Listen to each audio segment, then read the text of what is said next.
ಆಶಾ, ನಿನ್ನ ತಂದೆ ಸ್ವಲ್ಪ ವಿಷಯ ಕೇಳಿ ತುಂಬಾ ದುಃಖ ಆಯ್ತು ಕಣೆ. ಆದ್ರೆ ನೀನಾದಕ್ಕೂ ಮರಿಬೇಡ, ನೀನಾದ ತೊಂದರೆ ಬಂದು ಕಾಪಾಡಕ್ಕೆ ನಾನಿದ್ದೀನಿ. ನೀವಷ್ಟೇ ಏಕೆ, ನಿಮ್ಮ ಅಣ್ಣನವ್ರಿಗೂ ಕೂಡ ತಂದೆಯವರು ಒಂದು ಪತ್ರವನ್ನು ಕೊಟ್ಟು ಕಳಿಸಿದ್ದಾರೆ. ಏನಂತ ಬರೆದಿದ್ದಾರೆ? ಏನಂತ ಬರೆದಿದ್ದಾರೆ ಗೊತ್ತಿಲ್ಲ, ನಾನಂತೂ ಇನ್ನೂ ಓದಿಲ್ಲ. ದಯಾನಂದನ ವಿನಃ ಈ ಪತ್ರವನ್ನ ಬೇರೆ ಯಾರು ಓದಬಾರ್ದು ಅಂತ ತಂದೆಯವರ ಕಟ್ಟಪ್ಪಣೆ ಮಾಡಿದಾಗಿದೆ. ಹೌದಾ? ಹಾಗಾದ್ರೆ ನಾವು ಓದೋದು ಬೇಡ. ಅದು ನನಗೆ ಗೊತ್ತಿಲ್ಲ ಕಣೆ, ಏನು ಬರೆದಿದ್ದಾರೆ ಅಂತ. ಏನ್ ಬರೆದಿದ್ದಾರೆ? ಪ್ರಿಯ ಶಿಷ್ಯ ದಯಾನಂದ, ನನ್ನ ಸ್ವಾಮಿಯಿಂದ ನನ್ನ ಅನಾಥ ಆಗುತ್ತಾಳೆ. ನೋಡು, ಇನ್ನು ಮುಂದೆ ಅವಳ ಸಾಕು ಜವಾಬ್ದಾರಿ ನೀನು. ನಿನ್ನ ತಮ್ಮ ರವಿಗೆ ನನ್ನ ಮಗಳನ್ನ ಮದುವೆ ಮಾಡಿಸಿಕೊಟ್ಟು ಅವಳಿಗೆ ಯಾವುದೇ ತೊಂದರೆ ಬರೋದಕ್ಕೆ ಕಾಪಾಡು ಅಂತ ಬರೆಯುತ್ತಾರೆ, ಅಷ್ಟೇ ಅಲ್ವಾ? ಎಲ್ಲ ನೀವೇ ಹೇಳಿ ಬರ್ದವ್ರಂಗೆ ಮಾಡ್ತಾಳೆ. ನನಗೆ ಗೊತ್ತಿರುತ್ತೆ ಕಣೆ. ಒಂದ್ ವೇಳೆ ನನ್ನ ನಿನ್ನ ಮದುವೆಗೆ ನಿಮ್ಮ ಅಣ್ಣ ಒಪ್ಪದೇ ಇದ್ರೆ?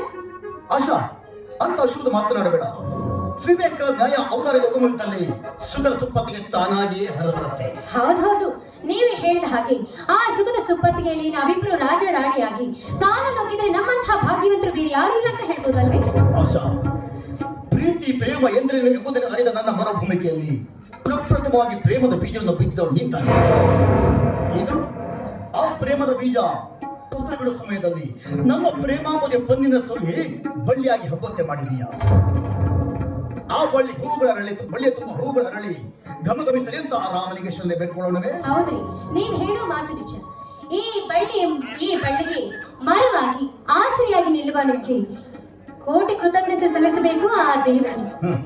ನಿನ್ನ ಮೊರೆ ಕೇಳಿ ಆ ಭಗವಂತ ನನ್ನಂತ ಅವರನ್ನ ಜೋಡ್ ಮಾಡಿದ್ದಾನೆ ಕಣೆ. ನನಗೆ ತಪ್ಪುವರ ಅಂತ ನಿಮ್ಮನ್ನ ಯಾರು ಹೇಳಿದ್ರು? ಯಾರು ಹೇಳಬೇಕು?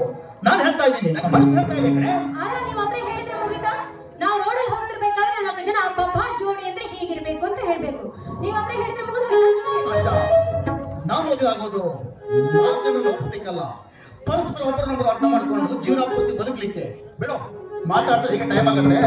ನೀನು ನಮ್ಮ ಮನೆ ಹತ್ರ ಹೋಗು, ನಾನು ಸ್ವಲ್ಪ ಫ್ಯಾಕ್ಟ್ರಿ ಕಡೆ ಹೋಗಿ ಕೆಲಸ ಏನಾಯ್ತು ಫ್ಯಾಕ್ಟ್ರಿ ಅಂತೀರಾ? ನಾನು ಪ್ರೀತಿ ಮಾಡ್ದಾಗ್ಲಿಂದ ನೋಡ್ತೀನಿ, ಬರೀ ಕೆಲಸ ಕೆಲಸ ಕೆಲಸ.